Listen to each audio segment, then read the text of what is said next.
மாலை வணக்கம். ராம் பற்றி நிறைய பேசியாச்சு. I think it's one of the best occasion நினைக்கிறேன் எனக்கு. ஏன்னா வந்து ஒரு மகா மனிதரை, ஒரு எக்ஸ்ட்ராடனரி கலைஞனை அறிமுகப்படுத்தும்படி, அவர் அறிமுகப்படுத்தல, இந்த உலகமே தெரியும், தமிழ்நாட்டில் இருக்க எல்லாருக்குமே தெரியும்.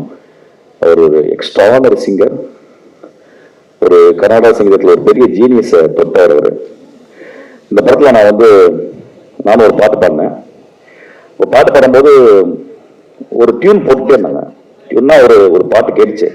நான் உடனே என் தம்பிட்டு இதை சஞ்சய் பண்ண நல்லா இருக்கும் அப்படின்னு சொன்னேன். அது கேட்டு ராம் சொன்னான், சார் நாங்களும் அதான் சார் யோசிச்சிருந்தோம். டே அப்புறம் சொன்னா, எப்படி சார் ரீச் பண்றது? நாங்கள் டெய்லி நைட்டு மீட் பண்ணுறோம்டா எங்கள் ஆஃபீஸில், அவர் வீட்டில் இருக்கேன். அவரும் உடனே கால் பண்ணி உடனே சஞ்சய் நீங்கள் இந்த படத்தை பாடணும் அப்படின்னு சொன்னேன். உடனே அவர் ஒத்துக்கிட்டாரு. சஞ்சயை பற்றி எனக்கு சொல்ற அளவுக்கு எனக்கு அவருடைய இசை ஞானம் எனக்கு இல்லை. ஆனால் ஒரு சின்ன ஒரு விஷயம் சொல்றேன். இன்னைக்கு காலையில அகீர் பைரவர்னு ஒரு ராகம், ஒரு இந்துஸ்தானி ராகத்தம், அது இப்போ சொல்லிக் கொடுத்துருக்காரு எங்க மாஸ்டர். ஸோ அவர்கிட்ட கேட்டேன், அகீர் பைரவர்னு கேட்டேன். அது ரொம்ப சோகமா இருக்கு சஞ்சய் அப்படின்னு கேட்ட உடனே சஞ்சய் இல்லை, அது சோகமா இருக்கு, ஆனா அதை பாடுற விதத்துல பாடினா அது ஜாய் கொண்டாந்துடலான்னாரு. ஸோ இட் இஸ் கன்சிடர்ஸ் ஒரு சேட் அண்ட் மெலன்கலி ராகா, ரொம்ப compassionate Raaga.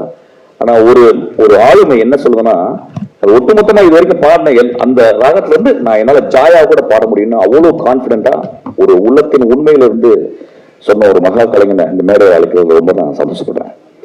Welcome Sanjay.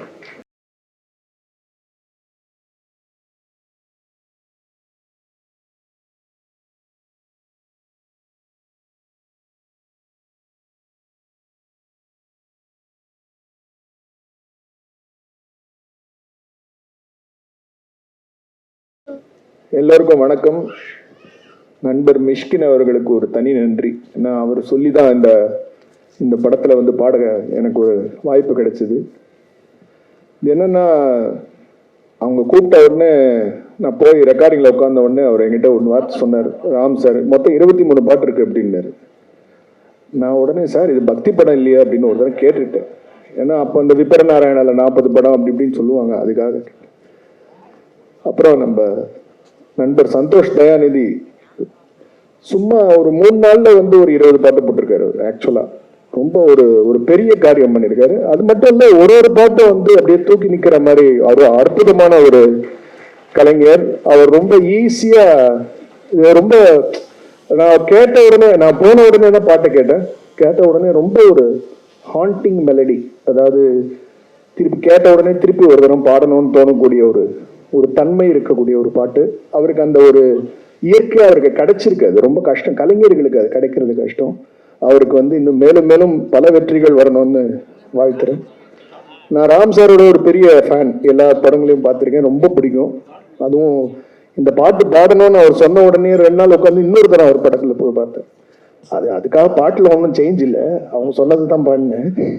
But படத்தை இன்னொரு தரம் பார்த்தேன். ரொம்ப அவருடைய ஒரு ஃபேன்னா. அது மட்டும் இல்லை, பாடி முடிச்சுட்டு ரொம்ப நேரம் பேசிக்கிட்டு இருந்தோம், நிறைய விஷயங்கள் பரிமாறினோம், பேசினோம். அதில் நிறைய விஷயங்கள்ல ஒத்து போச்சு எங்கள் 2 பேருக்கும். அதனால அவருடைய படம், இந்த படம் ஒரு பெரிய வெற்றி அடையும். ஏன்னா இன்னைக்கு அவர் மிஷ்கின் ஆகிர் பைரவ் சோகமான ராகம், அதுக்கு ஒரு ஜாய் கொடுக்கலாம் அப்படின்னாரு.